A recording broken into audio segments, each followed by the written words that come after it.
Okay, I think we'll make a start.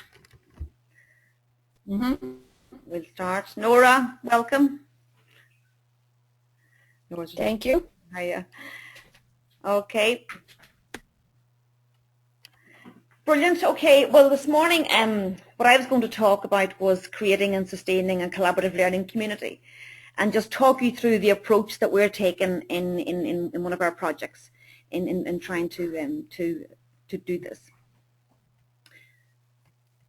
One second, something wrong here. My laptop, oh, here we go. Okay, yep. So just to give an overview of the presentation, just to start off from basics, what is a learning community? What do we mean by a learning community? And why build learning communities? Why take a learning community online? What we have done so far in establishing this sort of learning community, and just the sort of challenges we have that we know we have to face in order sort of to sustain this community longer term. So simply, I mean, there's lots of definitions of learning communities and communities of practice, and it's very much a term that's in vogue at the moment.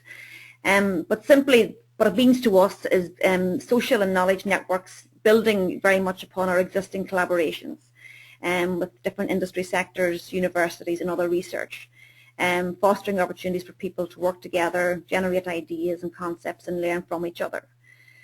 And with this community is to actively facilitate and promote learning opportunities as an ongoing and evolving process. And sort of the key things for us, you know, is the active participation in the first place, communication, collaboration and integration. And then, of course, the technological infrastructure to enable this sort of transformative learning. So I think when we started off, we had quite a naive idea how this would happen. We felt, you know, once you have your website and your blogs, etc., everything's going to happen. But it takes a lot more work than that, and it is a very sort of an evolving process. And if anyone wants to ask questions as I go along, please feel free. Okay.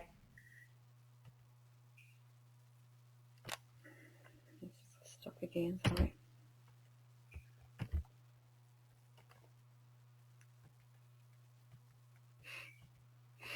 Okay, so for us, why create a learning community? And a lot of our, as I said in the previous slide, a lot of our research to date has been action-based research with industry. So we really wanted to mobilize those networks that we have. And again, a lot of research would indicate that industries succeed and prosper when people connect through shared content and dialogue, which we have been doing over the past couple of years. Other interesting statistics, by the year 2015, many workers will spend only 15% of their day on individual output. The other 85% of the work will be done in projects, small teams, collaborative process groups, and asynchronous virtual work or synchronous work occurring across different locations. Also, there's a body of research as well that would state that social and knowledge networks are going to be the intellectual combustion engine that drives future successful education institutions and companies. So bearing this in mind, and obviously with the advances in technology, we took the stance of taking this learning community much more online than we did in previous projects or collaborations. All right. Hopefully the slide will move on. Mm-hmm.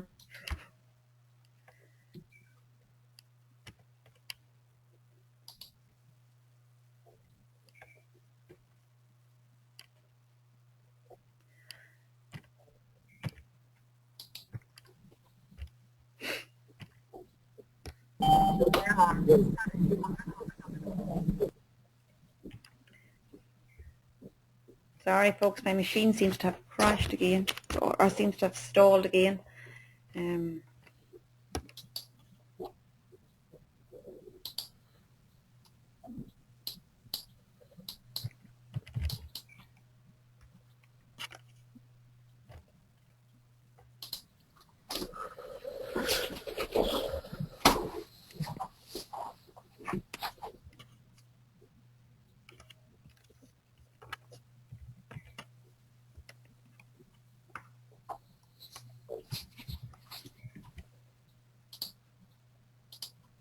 I'm just going to stop sharing my screen for a second to see what the problem is, okay? No problem.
Okay.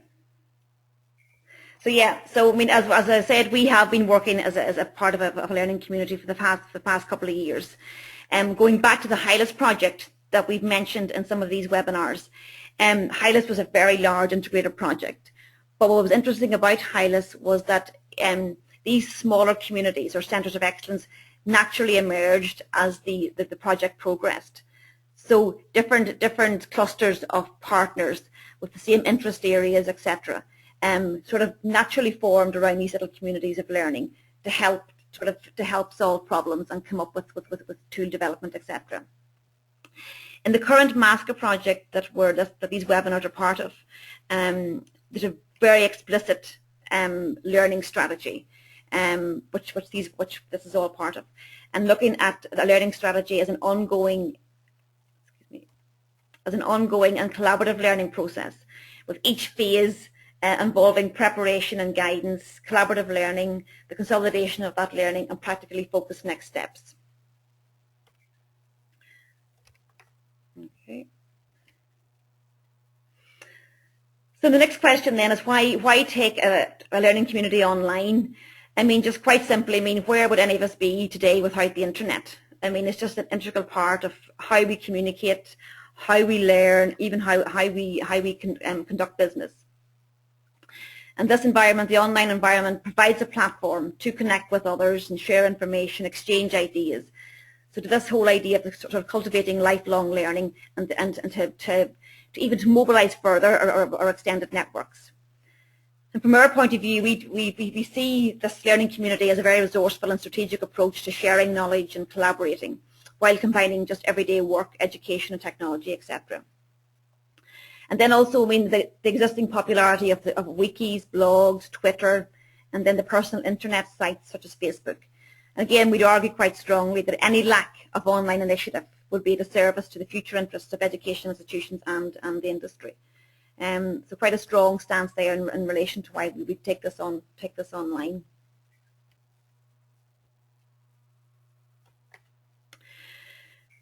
And just to talk you through, I guess, the cornerstones of the online learning community that we are sort of heading up here. we have our Centre for Innovative Human Systems. That centre, for the past 20 years, we were known as the Aerospace Psychology Research Group, and we emerged as a centre towards the end of last year. And right from the outset, we had seen the idea was that the centre would evolve as a virtual centre, or a virtual sort of learning community. Again, the key pillars there are research, which has been our core business for the past number of years, education programs, training and consultancy. And then something that we've just taken on board in the last couple of years is looking at what technology is required, what is required to make this online collaboration effective. Okay. So our Centre for Innovative Human Systems, I mean, basically the overall objectives here is the knowledge and technology transfer through research, education and training, information technology development, consulting and evaluation. And again, very much research-led innovation to help industry improve their performance, manage their risks and implement their change. So the membership of the centre is very much other academics within Trinity College, but a huge focus on industry, and also with our other partners through our various research networks in terms of the current membership.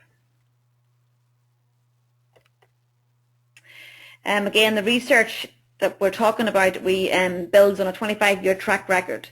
As one of the leading organisational human factor research groups in Europe, we've had a very strong participation in European framework research as both coordinator and partner in projects. Currently coordinating two European projects and participating in a further 7. A collaboration network of around 100 different organisations, and managing an overall research budget of about 12 million. So that's the current setup of the centre.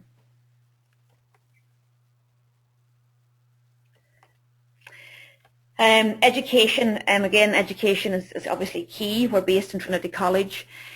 For the past number of years, we've been talking about a master's program. Initially, we were setting out to do a professional doctorate program, but because we wanted to take this entirely online, or pretty much online, we did face a few challenges with college, in the fact that there was no similar courses within college. However, we now have sort of tentative agreement that this master's will be up and running in September 2014. College have a working group looking at the different software platforms to run the courses that we want to run, and alongside that they're coming up with a new policy, academic policy for such courses. So while we were hoping this was up and running in 2013, there's been yet another delay, but we're much more confident now that this will be up and running and we have the full support of college. This master's managing risk and system change. And the objective of the programme is to provide a rigorous but a very practical focus on managing and developing people, design and integration of new technologies, and management of risk and implementation of change, which in one respect seems like a very broad scope, but I suppose this scope and the framework that we've developed has been developed and tested in our collaborative industrial research and practice over the years. And the idea this will be a 2-year part-time course with practice-based and flexible delivery structure. So the idea is that it will be a mix of academics and industry people would work on that course. So that's one key aspect of the centre. There are other masters as well in the pipeline that will be developed by our centre as well in the coming years. Training again has been the sort of a core focus of our group throughout the years. We've quite extensive experience in developing and delivering training programs to industry. Stamina training probably is the well known. Again, our current research projects and the MASCA project and the INFRA project, for example, they have a very core agenda for developing training courses and educational courses. So again, training will continue to support the overall objectives of this overall community. And again, we're moving away maybe from the traditional classroom-based training to look at different e-learning modules, look at these webinars that we're doing at the moment, the series games, and there'll be a webinar on the series games in a few weeks' time, and then the virtual reality and augmented reality. So quite a broad training agenda there also. And then the next aspect we had to talk about was what tools to establish an online learning community. And there are so many different tools and software platforms out there, and so it's quite a challenge when you go first to do some research on this. But just from a very basic level, I guess number of the features we were looking at is just the sheer functionality. Is it easy to use, for example? And the integration of the content and the community needs, management and control, and security and privacy. So those were very broadly the criteria that I was looking at when we were looking at the various tools.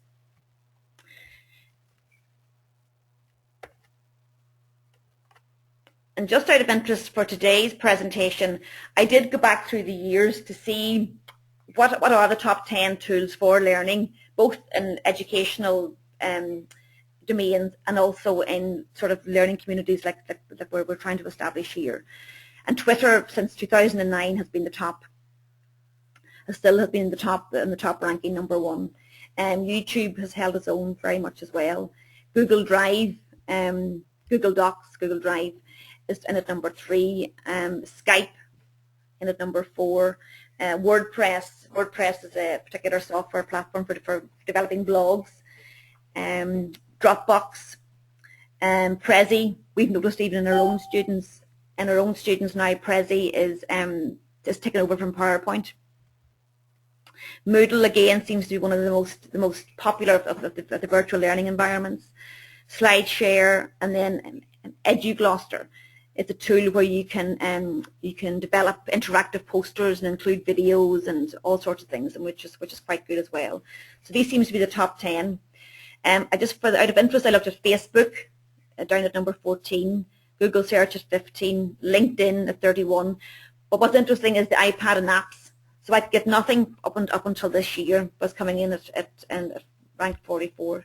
So that probably is where the direction where it'll be going in the future. But I just thought it was interesting to look at this.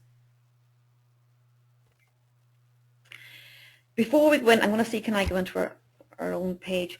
So the first, looking at the various tools, I mean, the first thing we did was create our own MASCA online, our MASCA learning community website. So we have the webinars, we have here, we have the various courses, and we have the master's programs. And then we have home, we've got people with trainings, resources, the series games, which we'll talk about later in another webinar, discussion forums, the gallery, etc. Then we have YouTube. I mean, all of these webinars are recorded and put on YouTube. We've just set up a new LinkedIn group on managing risk and change, and we have a Twitter account. Now, to be honest, these social media platforms, we have set them up, but we haven't given sufficient time to moderate them properly and to get new members on board. So that's one of our tasks in the coming months, is to make them a lot more active and make our social presence a lot more active in relation to those particular avenues.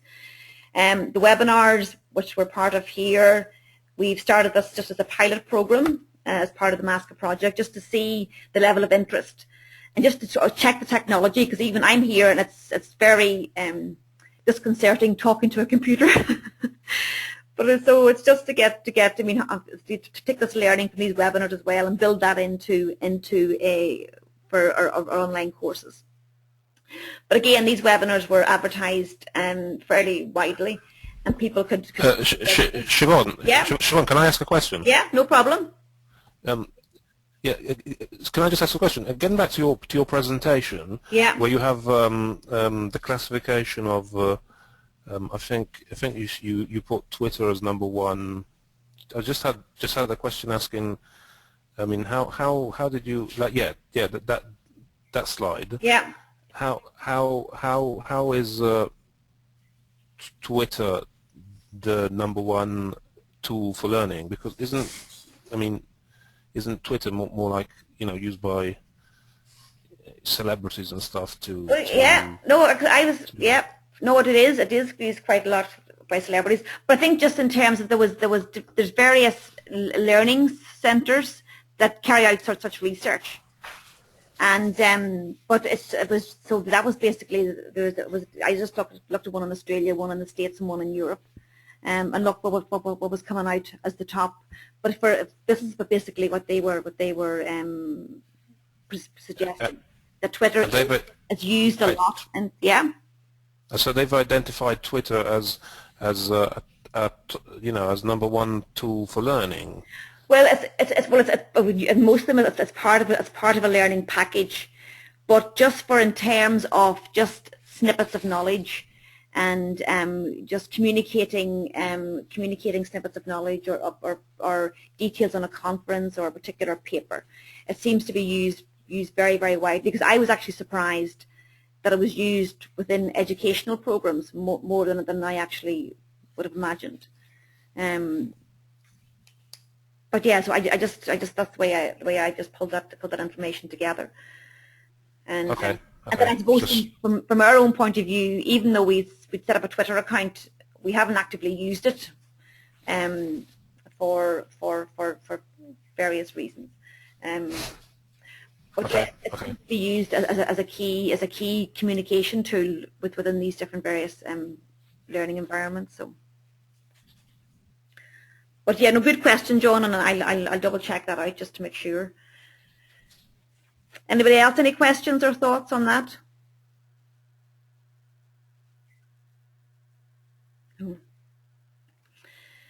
Okay. So our MASCA website is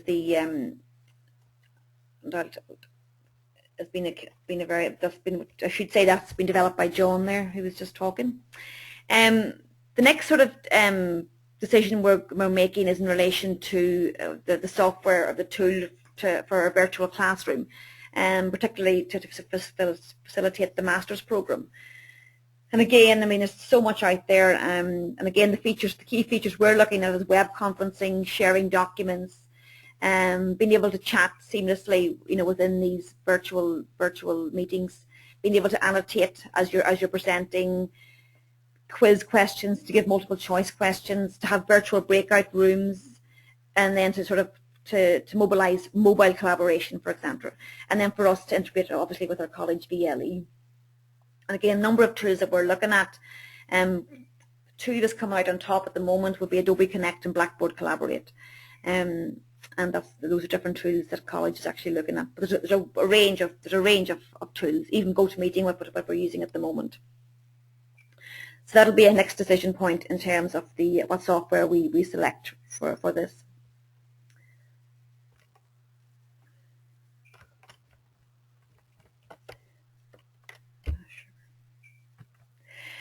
Then we have Project Place, and I'll just go on to it here quickly for those of you that haven't seen Project Place. Obviously, as we say, our core business is managing research projects and managing people throughout Europe and throughout the world, and making sure that we can comply with everything we committed to comply with in terms of our EU contract. And so this, I mean, in the past, this has been quite an undertaking, because you're trying to manage large groups of people, different expertise, people requiring different inputs in order to get reports and deliverables delivered on time, etc. So we spent a bit of time doing a bit of research on what software could meet the needs, and we wanted something that was sort of quite sociable also. Up until now, we had been using sort of open source platforms like Alfresco, etc., with limited success. So Prosper was what was selected, or not, Project Place, sorry, was selected. This is just an example of Project Place for one of our current projects. So basically people can register. The first thing we ask them to do is upload a profile photograph, and each of them then can give us our complete set of contact details. So any person that wants to register can go in, click on somebody's name or somebody's photograph and get a full set of contact details. Down the left-hand side, we have the scrolling bar where we can just